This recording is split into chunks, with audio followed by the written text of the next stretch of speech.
Good afternoon. How's it going? It's Damon Knight, your host. Damon as in the man, here with the Cigar Chief to have him help me interpret this history. He's over 100 years old, so he has a good idea on what happened. So, yeah, he's easily over 100 years old. That's, maybe even 40 years old. From 1880s. So, anyway, today we're going to be talking about the difference between a friendly Sioux and a loyal Sioux. In other words, a loyal Mdewakanton and a friendly Mdewakanton. Okay, it's pretty simple. It doesn't have to be so complex. We got to understand that these federally recognized groups stuck with the political continuous history. They didn't intermingle with other political bodies, even though they share the same nationality, the Lake Pepin Sioux, the Minnesota Mdewakanton, the Mdewakanton Sioux of Minnesota, the Pipestone Records. You can see your ancestor on all of them. You can see them on a few of them. And that just even proves more that there was different political continuous bodies. And that's the political... You need to stick with the political continuous body when you're getting federally recognized as a tribe, that you all have the same political continuous body. So let's get into it. A loyal Mdewakanton. There's only three things that would have defined a loyal Mdewakanton. It's not that complex. You can look up these acts again. Look up these acts, okay? I appreciate those who criticize my thoughts and knowledge or beliefs, and I also appreciate those who appreciate it and relate to it. So let's get into it. Three things. Not that hard. Doesn't even take your whole hand to list these things off. One, you would have remained in the state of Minnesota, okay? Because you're loyal to the state of Minnesota. You don't leave the state of Minnesota. You're loyal to it.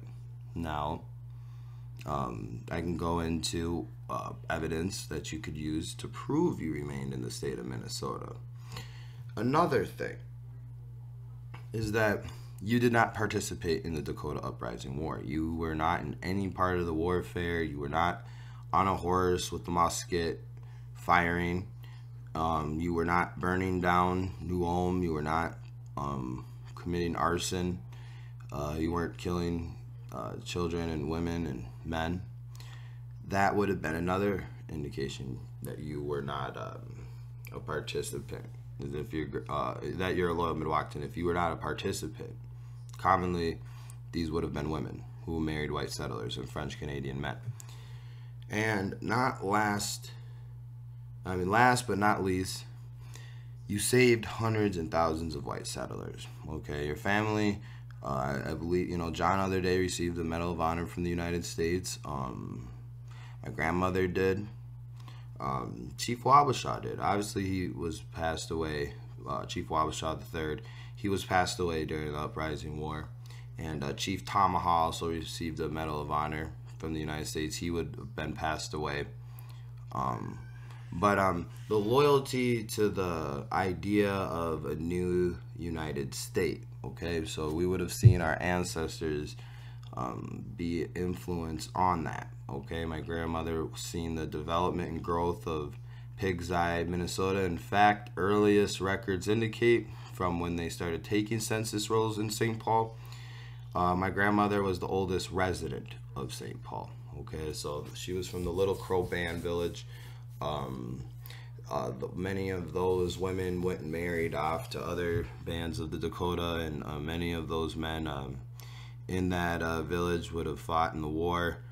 There's no debate on that if we're related or not, or we were from the same village at a certain point in time in history. But what does change is the political body existence, the political continuance of these people, which define them as now an acknowledged tribe, where Santee, Nebraska, their narrative is from being in Minnesota. The war broke out. Those men were sent to prison in Davenport, Iowa, then removed to Santee, Nebraska. Nothing in their constitution or in their narrative says how they, we were on this roll too, and this roll, and this roll, and such and so forth. And I'll explain why. with now the topic now we're leading to, that was what a loyalist is. Again, real quick, you never left the state of Minnesota, you never fought in the war, and you saved hundreds to thousands of white settlers. Okay, so now the friendly Sioux, because now we got to understand where in 1886, that's a big time gap from 1863 and 1886. Didn't President Abraham Lincoln ban the Dakota out of the state of Minnesota until 2009 is when legally the Dakota were able to be back if you weren't a loyalist.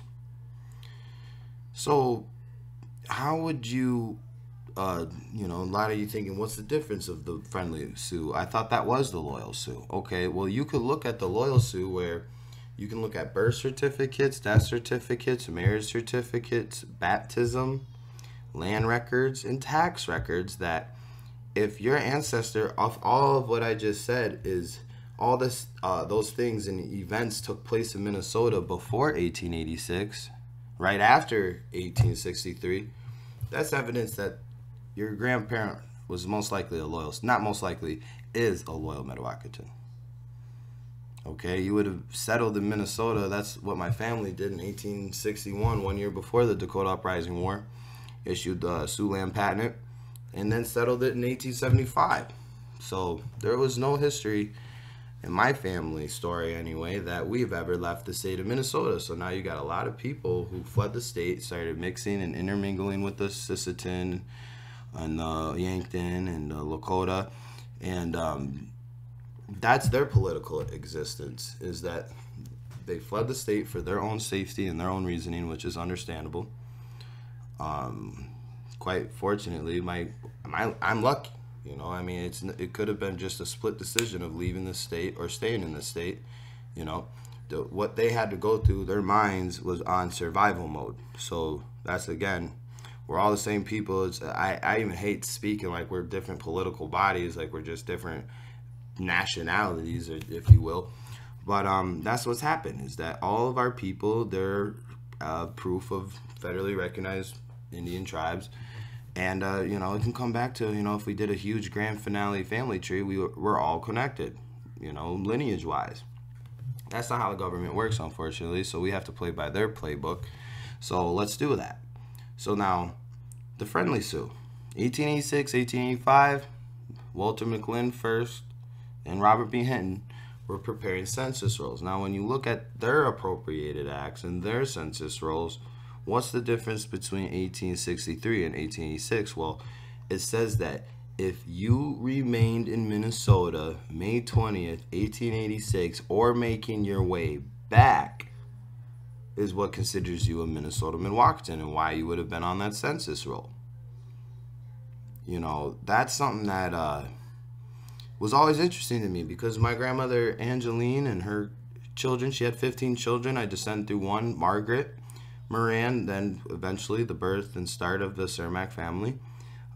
They weren't on that 1886 roll, but then it made sense as more, time goes on. They didn't need to be on a census roll to be considered friendly, because they were already in Minnesota. They already were loyal Mdewakanton. They inserted themselves. My grandmother did. And 1875, so we're already here, Mdewakanton. We're already established. We're on Lake Pepin roll. Okay, that would have been the only roll before 1886 we were on. And then you can see with birth certificates, death certificates, marriage records, baptisms, that there has been a continuous history of my family remaining in Minnesota, never on the terms of coming back. So that's where the terms of the 1886 is to remain friendly. How could you remain friendly when you already are loyal? I mean, you could just look at the wording. You got to take a second. Sometimes you don't even need to read the whole Act of Congress, which you should. But sometimes it's just the two sentences or one sentence or one word that determines that whole act or that whole census roll, where people interpret it in their own ways and their own agenda. I'm just reading what's white and black. And again, you should go look this up. I said all the acts: the February 16th Act of 1863, the March 3rd Act of 1863, and go look at those appropriation acts from 1885 going all the way to 1891. The wording's different. In those acts in the 1880s, that's friendly Sioux. Now, am I saying that there weren't loyal Mdewakanton on that? No, I'm not saying that. It says those who remained, if that's 1886. If you remained in the state of Minnesota, you gotta look through your family history. How did you remain in Minnesota? Did you come back to Minnesota before 1886? Because again, 3 or more Dakotas together is considered a war party, and there's a law that settlers can aim fire. And so then again, this is where we need these family narratives. We need to put these family narratives where you fled the state and came back even before 2009. 2009, that was just a little bit ago.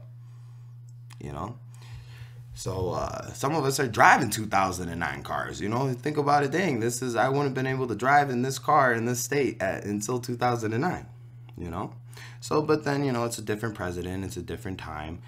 You got Bishop Whipple and other men writing. Oh, I have loyal Indians who are here. Loyal Indians that help white settlers.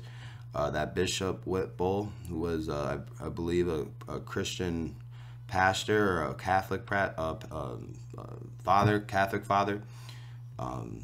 He had that community of those Indians in Faribault, and that is a different political existence because those people, Mdewakanton, those descendants deserve a federally acknowledged tribe in Faribault. They cannot relate to the Indians who moved to South Dakota and then started eventually intermingling with the Sisseton and the Yankton and the Lakota. Same people, different political existence. Okay, so that's what the government's looking for. So for those descendants in Faribault to say that, that's where you could acknowledge that they're a sub-element and we acknowledge these people as our own, but we are getting federal acknowledgement for a different political reason. That's the biggest word in the federal acknowledgement. Where if you got annuity payment rolls, there's no secret that the Mdewakanton were documented. There's no secret that the Mdewakanton were never terminated.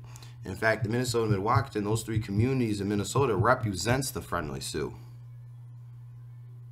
So when people say the Minnesota Mdewakanton are already federally recognized, I agree. They're called Lower Sioux. They're called Prairie Island, and they're called Shakopee.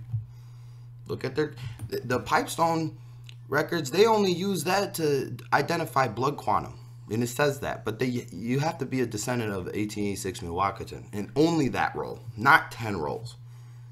They're sticking to where 1886 Mdewakanton appropriated lands. 1980, the Congress held those lands in trust for the communities.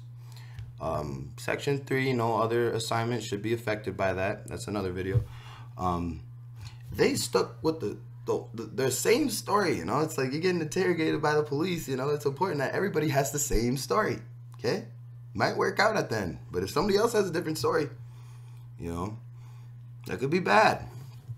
So they stuck to that. So that's what I believe anyway. In my knowledge, I think that the Minnesota Mdewakanton are recognized. I think it's these 3 communities.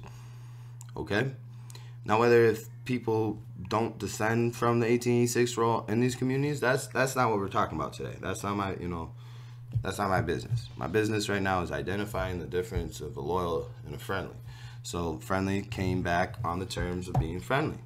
You look at these 1886 descendants and their birth certificates and death certificates and marriage records, you can see and indicate that they were out of the state of Minnesota. They were more loyal to that South Dakota state, or even the 3 Mdewakanton communities in Canada that are recognized by the Crown of British. The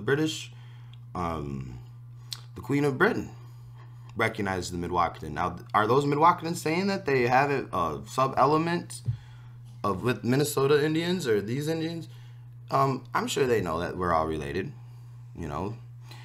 but they're recognized in a different way, and that's important, And then to touch on the key subject of that, maybe I'll make another video because I don't want to get off track. Friendly Sioux, again, you're coming back to the state of Minnesota, or you remained in Minnesota in 1886, so you would have to ask yourself, how are you remaining in Minnesota? Were you remaining since 1863, or did you come back somehow? That's your family narrative. That's your family history. I hope this was a helpful tool and resource you can click on in a 15-minute video and understand the difference between a loyal Mdewakanton and friendly, Sue. You got anything to say on that cigar, Chief? Yeah, he agrees too. So thanks for watching.